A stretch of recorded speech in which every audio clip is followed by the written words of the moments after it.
use GPS, but do you actually critically understand and analyze what you're doing with that information? And my answer to that is, if you're basing your external load monitoring on one metric, you don't understand it. Episode 4 of the Performance Roundtable Podcast.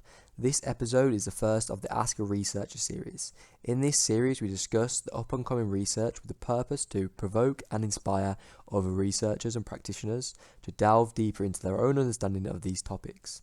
Today, we'll be talking to Steve Nightingale. Steve has worked in a variety of sports at the highest of levels with a passion for ice hockey.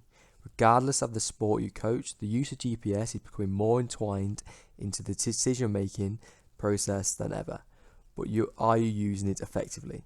Steve's research is just the tip of the iceberg, but after speaking with him, I am looking forward to seeing where this may lead and the potential applications within a tactical periodization model.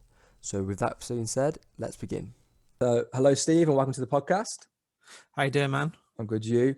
So first, just want to introduce yourself to everyone that doesn't know you. We've got a lot of experience, so it's really good to see what that is. But yes, go ahead. Awesome. So like you said, my name's Steve Nightingale, for anyone who doesn't know who I am. I'm currently working at University College Birmingham, lecturing on their strength and conditioning undergrad degrees. Prior to that, I've spent a lot of time in the sort of elite sport industry. So I worked in the professional Russian elite ice hockey league.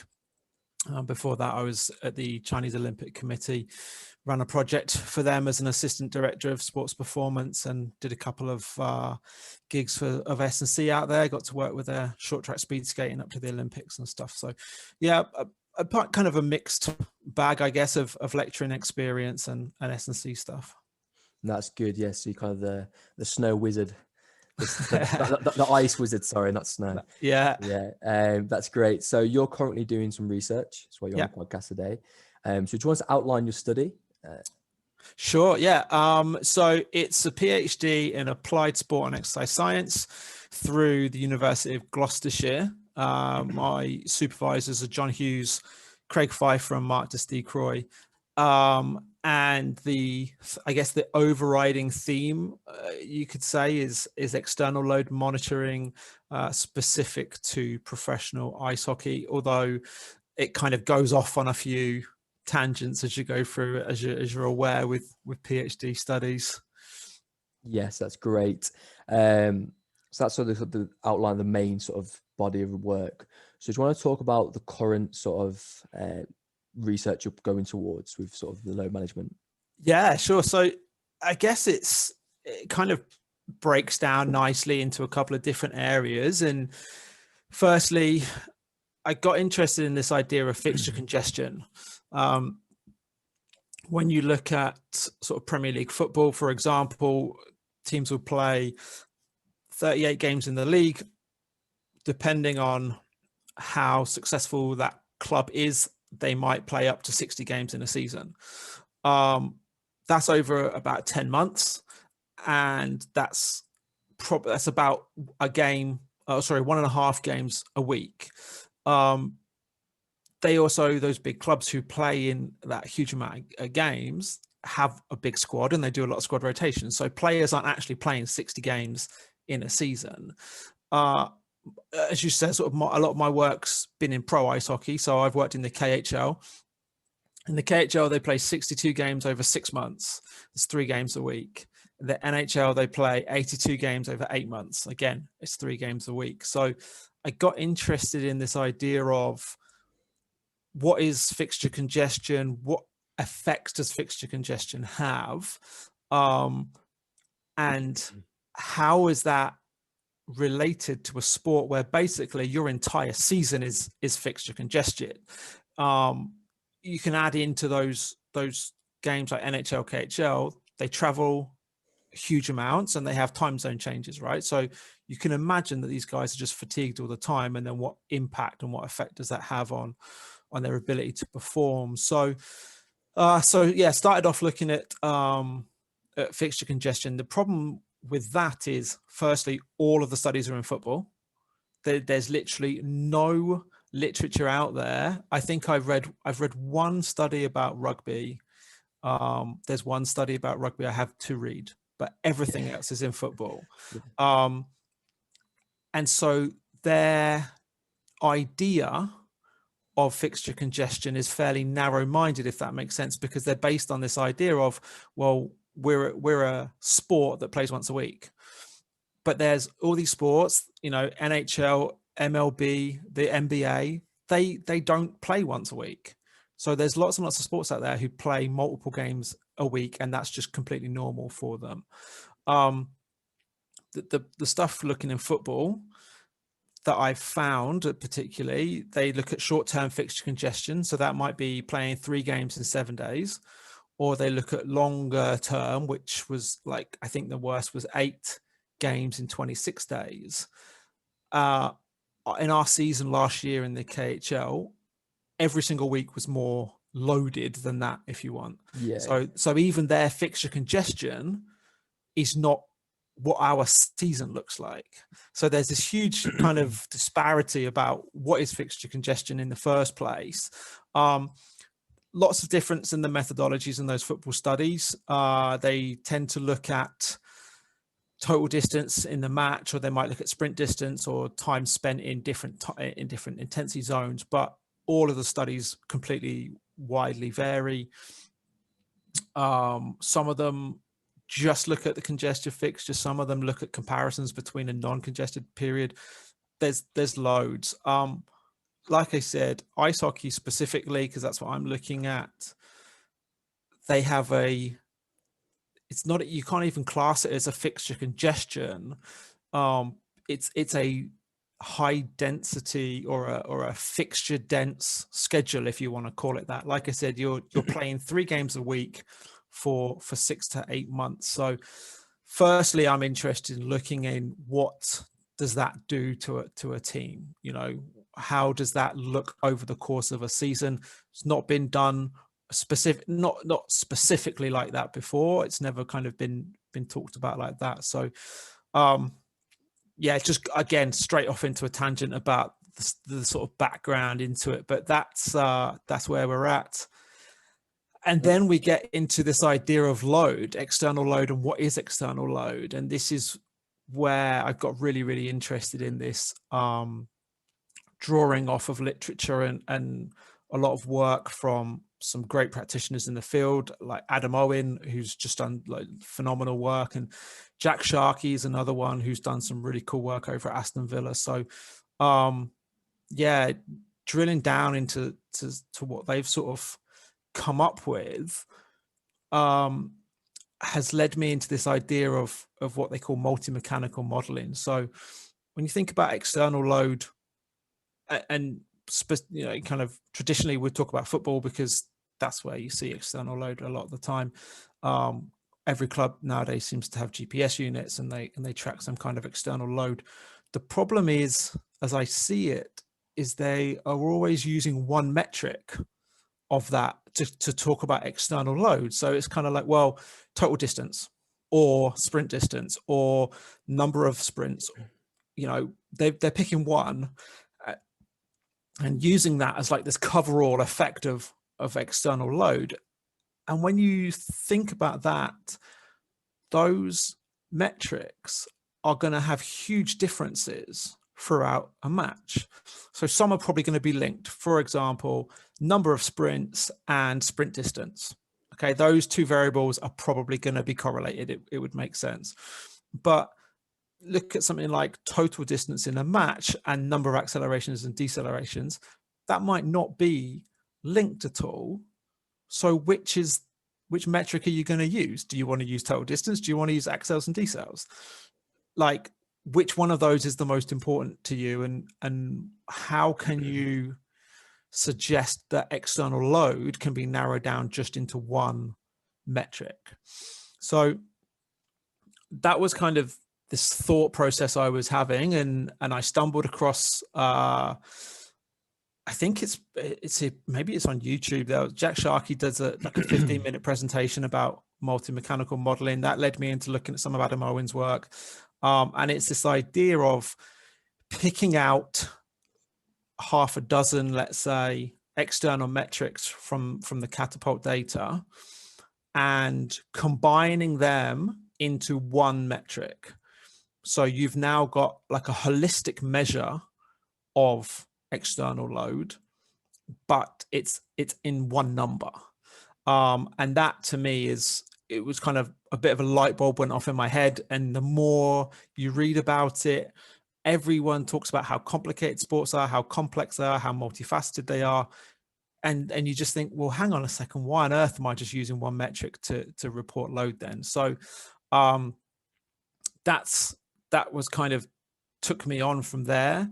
I mean, I could digress a little bit, but obviously there's an issue between ice hockey being an indoor sport and football being an outdoor sport in terms of what metrics you're going to choose.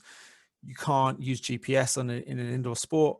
You end up using IMU measures instead, but there's still a bunch that you can draw out of there. So the way that I'm doing it, first of all, is, and this has actually come from work by Adam Douglas, who works for Catapult.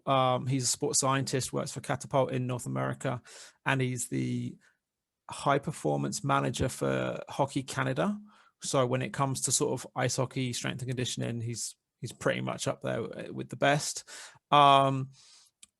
There's a statistical process called principal component analysis. You basically throw loads and loads of metrics into a model, and it comes out with the top 3, top 4, top 5 most important metrics. Okay. And in fact, it can even weight those metrics for you, or it does weight those metrics for you, because you might, let's say that the model throws out, to use football terms, total distance, sprint distance, and accelerations.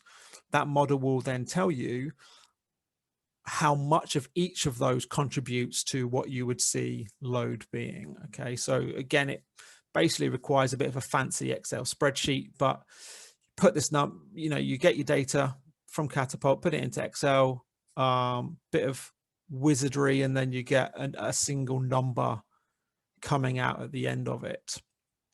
Like I said, Adam Douglas did this for Team Canada. He's not published that data.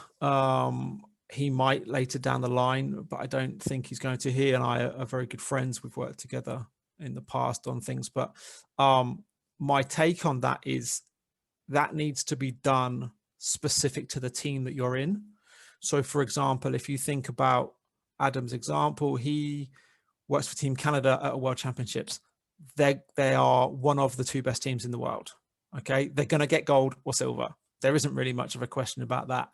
Well, that is going to change tactically how they play the game.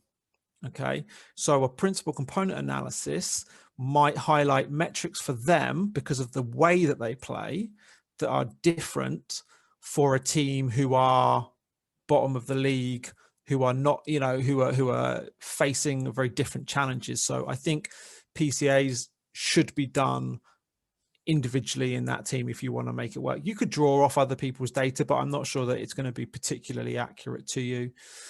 Going on from there, and we can get into this a little bit, it's once you've got that model, which metrics are important. Now you build out, okay, so what do games look like for us? What do practices look like for us? How is it across the different positions? How is it across the season? And then we kind of go on again down a couple of rabbit holes with that. I'm just going to take a drink. I've been talking for ages. No, that's fine. Really good information. But so basically, when you first started this study, what you found is that they was not on the right surface. So you look at football, there was no contact other than the one rugby study. So there's 2 major limitations. And then just the methods was all over the place, really. And it's kind of like you said, metrics here and there. And I think in a sport like football, it's really quite easy to just be like, oh, we do these a lot. The players say this, or this probably will work. Working in rugby as well is I found that they do kind of use multiple measures. They do like contacts, and it's normally contacts and high speed meters is kind of what they normally go for.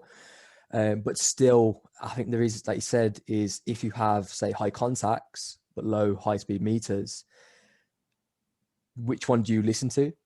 Yeah, that's why I think getting that sort of like universal load is quite important to say this is a tough game. But then having sort of the other factors maybe useful to go, well, it was a tough game because we did a lot of contacts. Maybe we do a bit less contacts this week because we need to leverage. So I think that could be useful that way. I don't know if you think the same, but I really like the point about how different teams play and how that will affect this model. Yeah. Because what a tough example is if you watch Papua New Guinea play in rugby league, they'll lose most of their games. Well, they're a bit better now, but lose a lot of their games. But the team always looks worse after finishing them because they're so brutal. So if you just looked at scoreboard against them, we won 50-0. All the players are ruined. Like, it's really hard to get the metric of you being battered for 40 minutes. It's the same thing. If you think about a football example, are you a team who, like a Liverpool team who do a high press all the time? Or are you a team like an old school Mourinho Chelsea team who sit back all the time and counter attack? Well, if you are using total distance covered or sprint distance covered as your metric of load, those two teams are going to have completely different profiles of athlete activity, if you want to term it like that. So, like I said, why people aren't using holistic models, and that's the key term for me, is a holistic model of external load. It seems so obvious when it's presented to you. Why aren't you using those models? And yeah, that's kind of what's got me excited about doing it. No, definitely. And like with that sort, you said that example you use where okay, one team might sit back, one team might press, is potentially, this is for more the amateur, because professional clubs, they've got the funding to be like, this is all our past game review, this is what we can use. With the amateur, the semi-pro clubs that haven't got the funding, having their models that the pro teams use, you can go, oh, we're going to use the Mourinho model, or we're going to use this model, and then kind of base that onto your own. And that could be done in any sport really, because every sort of there's always sort of archetypes of how you play, be that sort of the position level you play at, or the type of team you have. So I think that's very useful, like you said, that holistic viewpoint in a performance. That's one reason this channel is looking at sort of people from physios to S&C to technical coaches to really get that sort of perspective. Because like you might, I don't know if you didn't see these in the past, but we've seen sort of games where people are like, oh, they've done a lot of work. I can't remember, it was a conference that like, we've outworked in this game, but they lost 3-0. So the numbers may look good. Oh yeah, we won so many meters this game, we did really, really well, but we've got beat. So it's kind of that's really interesting. And I started to look at that. We used Catapult last year with the team in the KHL. But the league themselves have a GPS tracking system that they have in the player jerseys, and they give you different metrics. So theirs is an LPS system. I'm not going to bore everybody with the difference between GPS and LPS and IMU, but it allowed for speed collection indoors, essentially. So we were looking at some of that data, and it was things like distance traveled, speeds traveled, and that sort of thing. I was looking at the number of shots that we had against the number of shots that we conceded, all of these different metrics. And ultimately, none of them led to wins or losses. There was nothing, and this is, I'm being ice hockey specific because I know there is a lot of research out there around football, which is why they choose some of their metrics, like high speed running and stuff links to wins. That's great for football. It doesn't work like that in ice hockey. So that's what led me down this path of, okay, so if I can't use the data to predict wins or losses, what can I use the data for? And how can that be used in the future? And that's kind of, I guess the next bit about what we're going to talk about, but it does lead to some exciting ideas, I think, and not just for ice hockey, across any sort of team sport who uses GPS stuff. Yeah, I think with that sort of wins and losses, like how to use the data, sometimes, especially from a strength coach perspective, it's that kind of proving your worth. Like you see, a lot of strength coaches that put like, we won the New Zealand, whatever it is, like World Cup. won the World Cup, and it's kind of like, well, it was a lot to do with technical ability. You may have like felicitated them, and I think it's like there's like that kind of, some coaches are in the we're just felicitators, some coaches are in the we're the ones that help win. It's kind of the middle, and it's hard to really put that out into like a visual image to sell yourself as, we might not win your games, but we might make players aren't injured to help you win your games, but the fitness were there, which makes you do the tactics, but it's still you doing the winning. So it's kind of a weird sort of, it's that, like you say, trying to, it was what I consider to be a high performance model, or a multidisciplinary model. Like you said, at the end of the day, if you're going to take credit for teams when they win, you have to accept responsibility for teams when they lose, and nobody wants to do that. So it's a cliched old phrase, but the best ability is availability, right? So if you can go in and sell yourself as saying, well, listen, I am not going to make you win games, but I am going to implement things that mean your best players are available to you more often. If they win you games, that's on them.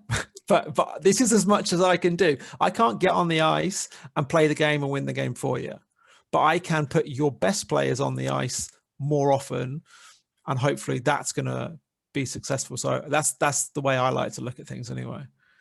Yeah, that's, again, especially for sort of like, I know it's different for youth because your ability to improve their performance like in the gym and can actually reflect their in performance. But most professional teams, they're all at that kind of same level. They're already at that like pro level. So you increasing their squat by 20 kg might not improve their performance drastically, but it could make sure that they're able to go on the field. But it's funny is that I have a mate that's professional football, and because of COVID, a lot of the coaching staff wasn't there. So it was just him and I think the physio that was on the sideline for the game. So technically he could have won that game. Yeah, true. He was team manager for that game. So I don't know if he did win or not, but that would be a good little record. Want to know for teams managed. But yeah, it's just a bit of sidetrack. So with that in ice hockey, get some value out of that. Yeah, sure. It's interesting for a couple of reasons. It's starting to get more widely used. There's a couple of really great episodes on Pacey's performance podcast. Matt Price from LA Kings does a really good one about how they use GPS in the NHL,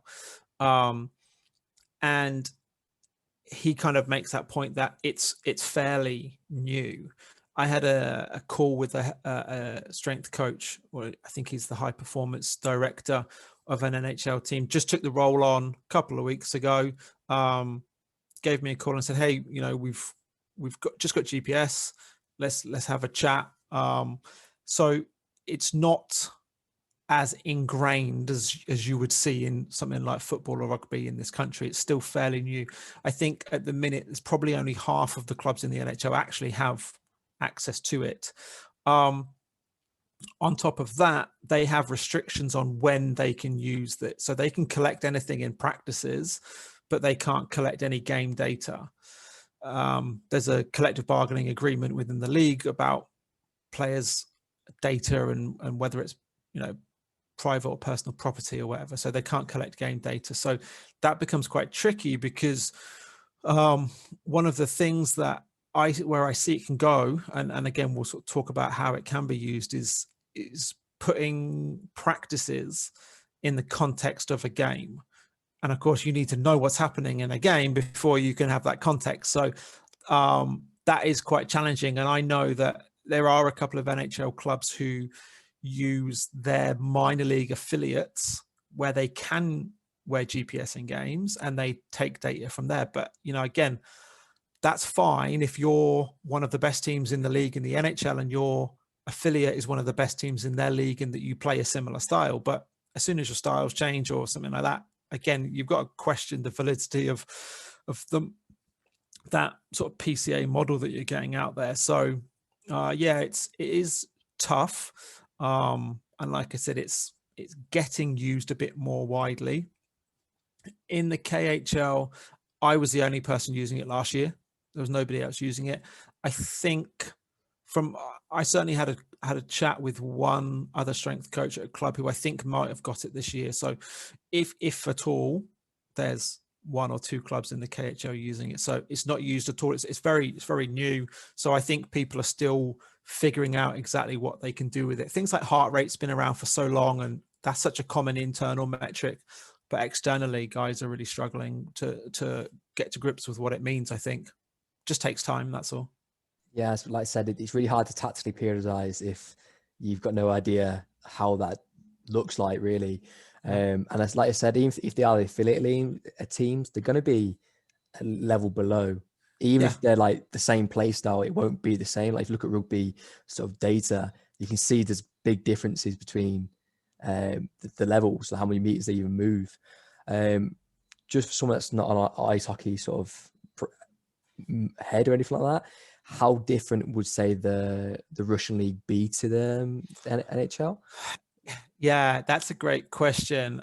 And I need to pick around it carefully because I wouldn't mind going back to work in the Russian league. But technically speaking, I think it's fair to say that the Russian league's the second best league in the world. Okay. So NHL's best league in the world. That is made up of teams from America and Canada. KHL, I think, is probably the class as the second best. You've got some very good leagues around there. The Finnish league is very strong. The Swiss league is very strong. The AHL, which is the second division in the US, is very strong as well. But yeah, I would say KHL is probably the second best in the world. So like I said, even though it would be not the same standard, at least everyone has access to it then. Like when you're using your own sort of metrics, so we're going to listen to our like affiliate teams, you're not sharing that data out there.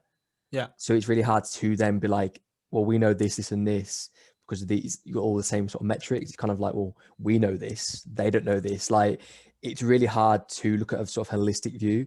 So I think your research and sort of more research into ones where they can wear game GPS, it opens the playing field for everyone to be able to use it, and hopefully then makes it more feasible. So, yeah, I think the thing is as well, in the NHL, they can use it in exhibition games. Okay. So there's probably 6 to 8 games at the start of the year. And again, you know, you could query that and say, well, it's the start of the year. Guys are still getting match sharp. We're still figuring out who's going to play on which lines with who, whatever. But I think that that's better than nothing. And like I said, what I hope with this research when it goes out is that coaches who have access to GPS and aren't really sure how they're using it, or think they're using it well, or think there could be a better way, maybe they can take this and be like, okay, I'm going to apply it to my setting. Yes, when I worked in rugby, we had no GPS at all. It's a semi-pro level.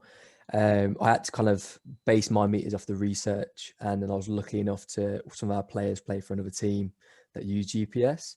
So I could have like one player's GPS, or so it wasn't the best, but like I said, it's making do with what you've got.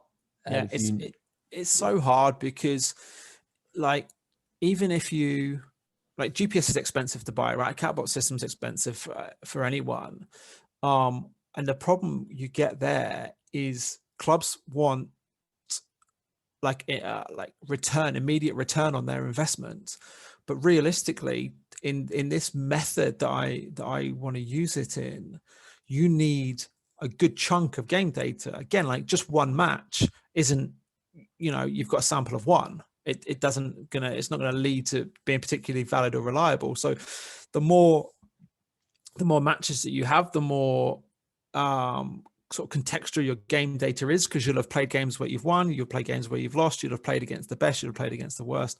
You have more contextual game data, and therefore everything else is going to be better. But if a club comes to you and says, okay, great, buy this GPS, and you buy it, and then 6 months later they go, right, what can you tell me? And you're like, nothing, I'm still collecting data. It can be quite challenging as well. So I understand there's a lot of problems around having the GPS system. Yeah, as like I said, it's one of the ones, if you've got it and know what to do with it, it'll change the way you coach. Yeah, 100%. if you don't know what to do with it and you've got minimum of it, it would just be, look at me, I've got GPS. Yeah. And that's it. And it took me a year of having it to figure out what I needed to do with it. Yeah. It was an entire season's worth, and I tried different things, and I'd do something and I think that was really good, and then I'd learn a little bit more, and then I'd be like, okay, well, I'll just change it to this.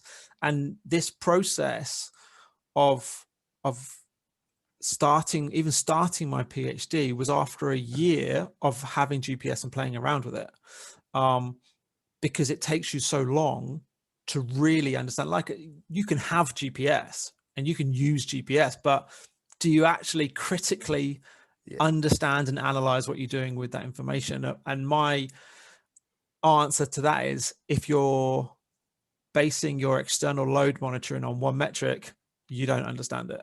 Yeah, and I think it comes from two. One, it's your own internal ego, like saying, listen, I'm not actually that good with it. I need to do it, and also having that sort of trust from your technical stuff and your managers and your boss, basically saying, listen, I'm not that good with it, or I can only do so much with it. I think word it better. I'm only limited in what I can do with it. Because I know saying not very good with it doesn't sound too good, but I'm limited in what I can do with it. Give me 6 months or give me a year, and I promise you I will be better and will be worth your time. Yeah, I think if you're trying to get a team to buy a GPS system, that's what you have to do from the outset, is say, listen, this is the investment and this is what you're going to get, and this is the time frame that you're going to get it in. And don't expect immediate results, because anything that I don't want to say this, I'm generalizing, but I would say anything that's immediate probably isn't great, and anything that's great isn't immediate. So give us the time, give us the money, and we will come back to you in 6 months with a system that is absolutely unbelievable. Yeah, and that, again, it comes that trust with yourself and your coach, just to be like, listen, do you trust me enough to buy into this? Which it might not be the first thing you go to your first new team. We need GPS, because you need to earn that trust. Of course. But yeah, it's in a profession, it's a short-lived profession and a very ego-driven profession. It can be quite hard to admit that to yourself. Yeah, especially when on CV and you put, I'm very good with GPS. That might not be the best first conversation. But so, example, with your sort of research, moving on a bit, but with your research, you mentioned about that, creating that one external load and using that, and then potentially going into sort of technical periodization, so tactical periodization, and with the coaches. If you want to talk about that, I think that's really interesting, and like promote my thought. So again, like, to sort of summarize what I'm looking at in the PhD is fixture congestion, how to create a model of external load, and then what that model looks like, and we're going to do some linking into injuries as well, but that's it. It's kind of like, here's the model, here's how we came up with it, off you go and use it for yourself, right? So we're not really almost using it too much. This could be a separate PhD study in itself, and this is where I get excited by it, because it's, in my opinion, incredibly applied. But you're right in that you need the buy-in. So once you've got an understanding of external load, a true understanding of holistic external load, you can then apply that. And like I said, that comes from games. Okay, so you know what we're doing. Now we're confident we know what we're doing in a game. Okay, so let's look at our practices. And not globally, not the whole practice, although you might, but you can get even more specific, and you can look at the drills, the individual drills, right? And you can go, okay, so how much does each drill contribute to what's the external load cost of each specific drill? And so you have this drill library, and you can look at it in terms of volume, or you can look at it in terms of intensity. Okay, in the context of what a game is. So now you can have low volume, low intensity drills, high volume, high intensity drills, low volume, high intensity, high volume, low intensity drills, right? And then alongside those drills of knowing the physical or the physiological parameters, if you have a good working relationship with your head coach, you can start to talk about, okay, so what are the tactical and technical implications of these drills? So, and this is where it's funny you say about buy-in. I was starting to have this idea, like the cogs were turning at the end of the season last year, and I was discussing just a few little bits with our head coach, and he's an old school guy, like mid-60s, played back in the 80s, like big tough guy, and he turned to me and he's like, wouldn't it be really cool if you could tell me like the load for each drill? And it was just like hallelujah moment, like, yes, that's exactly, I was going to try and sell that to you and you brought it to me. Like, like can't happen any better for a sports scientist or S&C coach.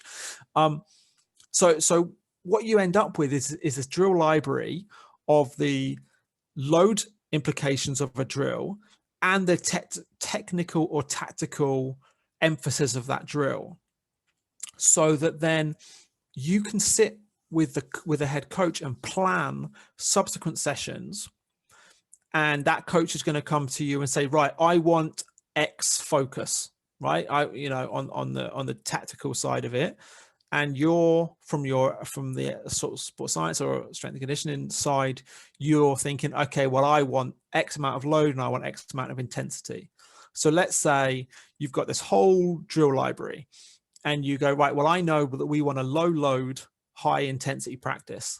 Okay, so I look at my drill library and I select all of the ones that are low load, high intensity. And then the coach comes to me and says, right, I want the tactical emphasis to be overload. Okay, great. So now I take my drills and then I pick out which ones do overload. And now we've got this it's incredible training plan that meets the tactical demands, technical demands, and all the physiological demands. And it's going to put them in a zone where everything they're doing has purpose, and you have understanding. And when coaches, will go, oh, I read this great book, and everything has to start with why, and you're like, come on, like everyone has read that book. Do you know what it really means? And this is where we're getting to. So why are my practices looking like this? Well, this is the process that I've gone through. And that's just one area that I think you can use this. So tactical periodization is probably the biggest area, but I think that's absolutely incredible of, a way to sort of work in a multidisciplinary team with the head coach to achieve everybody's goals. No, like I said, we were speaking before, is that as soon as you told that to me, I was like, well, that's amazing. Like, obviously it comes with a lot of buy-in from the coach, which anything does. If we're being honest, it all comes from the coach, but we can still do that with our own sessions. Like straight away, we can go, what sessions have we done this year? If you are working professional sport, you're planning to, you have your own sessions drawn out, whenever a few drills you use, and then the metrics we would use. So if you're currently using high speed and meters, just use them. Like, it doesn't have to be this model yet. You haven't got that yet. And just do your own fitness sessions, and so your coach comes in and is like, I want to do some conditioning. Well, our meters this week was this. Let's do these 3 sessions. What do you fancy? And that way, again, it starts building that relationship. This is what I currently do. And if they get comfortable with that, they might be like, oh, could you do that for me as well? Like, and that's an ideal situation, but it starts laying the seeds. Yeah. And like you say, you get to this point where you're going to know per minute the cost of each drill. So you can then get into, the gold standard of this is sitting with the coach and you're planning, okay, so this drill, we're going to do this drill because it has these demands and it has this tactical outcome. And so we'll do this drill for 8 minutes. And so you already know before that session has taken place, the load that's going to theoretically happen. Okay, there's going to be slight variations, of course, but basically you already know what the athletes are going to do. Well, when you start looking at long-term or longer-term flexible periodization models, it's just it becomes out of this world. And like from another standpoint is I've got two sort of ideas how I could use it. For one, it does really identify what a coach actually knows. Because if you're just on the whim, you can get away with stuff quite easy. But like, we're going to do a speed session today. Let's just do these like this, and you kind of on the fly. If you have all your exercises categorized, you really have to question yourself: is that exercise really hitting them parameters? Yeah. So you're kind of calling yourself out, really, and which more coaches should do because it makes you a better coach. But another point is it's sort of in COVID in teams that can't train as much. I know it's a bit less, but still in lockdown. Is that having this library, you can send that to your players, like in some sort of fashion. There's apps people have, but you can go, all right, players, lads, this is the sessions we've got for you. This is a low day today. You pick 1, 2, or 3. Give them autonomy. Like if someone prefers running the square, let them run in the square. If someone prefers a canal run, but they want to hit these parameters, well, you can do the straight run at this. Like there's so many possibilities that just categorizing your work can do. That's what my mind thinking straight away. Yeah, no, I agree 100%. Like you say, it's becomes very, very versatile when, you know, like you said, a coach, you know, a head coach might have 5 or 6 drills that he likes to do that they all achieve the same thing, but they do it different ways because you want some variety. That's kind of normal. But if you're then able to figure out that actually 2 of those 6 drills are really bad for the players, yeah, well, we need to scratch those drills off. And even if you've got a stubborn head coach who says, no, we have to do those drills. Okay, you know those drills are going in, so you need to make changes somewhere else up or down the chain. Yeah. So it's just being able to be responsive. But again, it comes down to knowledge. It comes down to collecting the data and then actioning that data. And you have to collect it well, and then you have to action it. And if you're not doing either of those things, like I said, you have GPS, but you're not using GPS. Yeah, and like I said, it's just like it's that awareness. And like, for me, as soon as you said it, it was a light bulb moment, and it was kind of that makes so much sense. Like I'm sure many coaches have said it when you said it. Like, why aren't we doing this? And truthfully, there isn't a reason why we couldn't be doing this. Absolutely, yeah. I think people just don't know about it. Honestly, I think that people use the systems in the way that they've been taught to use them, in the way that, you know, if you go in, and we spoke a little off air about internships and stuff like that, but if you go into a club and you've never used GPS before and they have GPS and they teach you how they use it, when you leave and go to another club, that's how you're going to use it. So people just don't know about this, and people have either consciously or unconsciously been blinkered just to think this is the best way, this is the only way we can do it. There's Pacey's got a masterclass coming up on GPS this weekend, I think. I am incredibly interested to watch that and to hopefully engage in some debate, because there's some phenomenal speakers, don't get me wrong, but I'm really interested to sort of see what they say about it. Yeah, definitely. Again, I said I missed out on the last one, so definitely be in this one. But I'll be looking forward to you chiming up. Yeah, I'll try and get in. It's a Sunday morning though. I'm not sure I might catch it on the replay. Yeah, well, I'm unemployed, so every day is a Sunday morning to me. Nice. But with sort of that research, obviously you've got your areas and you've announced some areas that kind of interest you. Where's some other areas that if you was another PhD or another research, or even to do another PhD, say, what would you be looking into, knowing what you know? I think I'm just scratching the surface of GPS in hockey, or the use of external load monitoring in hockey. For me, where it becomes truly gold standard, and I said this to another coach recently, is the combination of internal and external load monitoring. And once you've got that, we'll go back to that drill library again. Okay, so you know that drill has a certain volume and a certain intensity, right?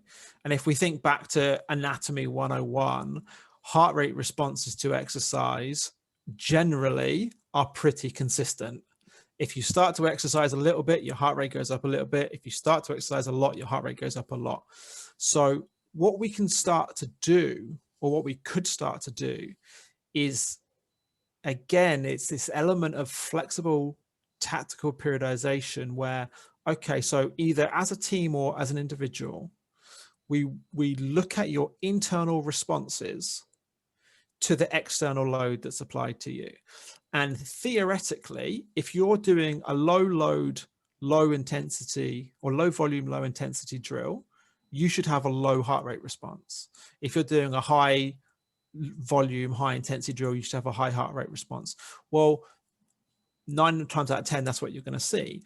But you're going to see some red flags come up there, right? So if somebody's having a crazy high heart rate response to a low intensity, low volume, low load drill, well, you have to start asking some questions there. Okay, what's the problem? That guy's unfit.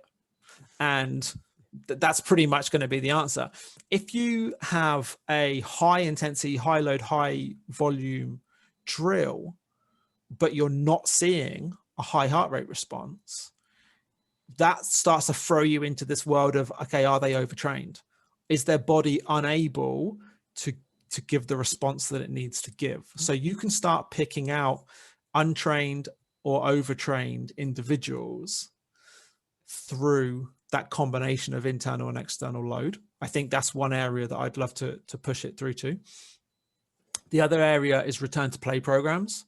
So again, if you've got this idea of knowing what a player was doing before they got an injury from a holistic background, you can then use that. You can use your drill library. You can start with the low load, low volume drills, work your way through load, high intensity drills, monitor their output, monitor their external and internal responses to it, and have such a comprehensive sport specific return to play program, working with the physios and working with whether it's a head coach or like in ice hockey, you tend to have skills coaches or an assistant coach who work one-to-one with the rehabbing players. So you start to bring in the multidisciplinary team elements, but again, it's a super comprehensive return to play program rather than going, okay, this guy's doing X amount of sprints in practice, he's ready to go back. Yeah.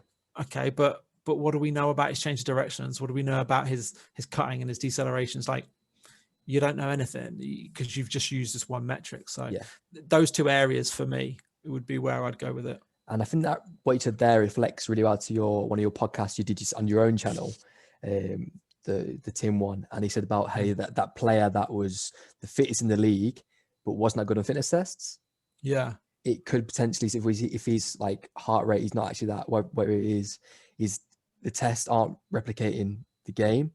Yeah. So by having sort of these sort of internal loads during the matches, you could be able to replicate it that way as well, potentially. Yeah. Absolutely. And I think, like I said, a lot of this points to that. If you just look at external and internal loads over the whole duration of a practice in comparison to a game. Yeah. Are we actually, we want to encourage functional overreaching in our practices. The only way you're going to know that you're doing that is by knowing what a match looks like and then knowing what you're doing in practice. And if you don't know, you're guessing. And if you know, but you're not planning your sessions, you're still guessing. Yeah. So it's like I said, collecting the right data and then properly applying that data. Yeah, exactly. So just because I'm cautious of your time, the last question is who would you like to see on the podcast? On either a research one or a roundtable? I would say because of what he's doing. So there's a guy called Virgil. You might have seen him. He does a load of stuff on Twitter with Excel spreadsheets. The guy's an absolute whiz on Excel. Great guy as well. We've had a couple of chats, but he's doing his PhD in sort of internal load monitoring through subjective, I think it's subjective wellness questionnaires, and looking at the validity of those. Where I'm so sort of external load driven, I'd really love to dig more into his like internal load and subjective stuff. I think that would be a really cool stuff to sort of find out about. That's great. So thanks for coming on. Mate, it's my pleasure. I know you've got a podcast, so if you want to explain that to everyone. Yeah, thanks for the free plug. So it harps back to the time I spent working in China, and I worked under a director called Simon Taylor, who's another English guy, lives out in Canada now. We ended up kind of like this, just having chats all the time about training and stuff. And we were like, oh, we should really record some of these. And there's a lot of great podcasts in our industry out there, a lot of good sort of interview style podcasts. And Simon and I wanted to bring about one where it's very much kind of free flowing, open discussions. So we have a guest on each episode, but essentially it's all three of us just sitting down and having a chat about things. It's called Performance Talks. We're on the sort of normal social media stuff. So on Instagram, Performance Talks, and on Twitter, it's Perform Talks. We're on Spotify, Apple, all those sorts of places. So yeah, 4 episodes out so far. The 5th one drops tomorrow, Thursday, 27th. So look out for those. Yeah, like I said, I've watched them myself, listened to myself, listened to myself, and they are very interesting. Just you two as the host on there, have a load of experience, really does help when it comes to like the conversations, just because you know what you're talking about as well. So you can kind of input your own sort of opinions on that sort of topic. So they are really good. But thanks for coming on, and look no worries at all. Thanks for having me. Cheers. Thank you for listening to the podcast. If you want to keep up to date with episodes and updates regarding the channel, please follow our social media accounts. We are Performance Roundtable Podcast on YouTube, at AdamBromley12 on Twitter, and A to B Conditioning on Instagram. If you want to contact me, you can reach out on any of the platforms I listed above, or just message me on LinkedIn under Adam Bromley. Again, I appreciate everyone for watching and getting to this part of the program. So I look forward to seeing you next week.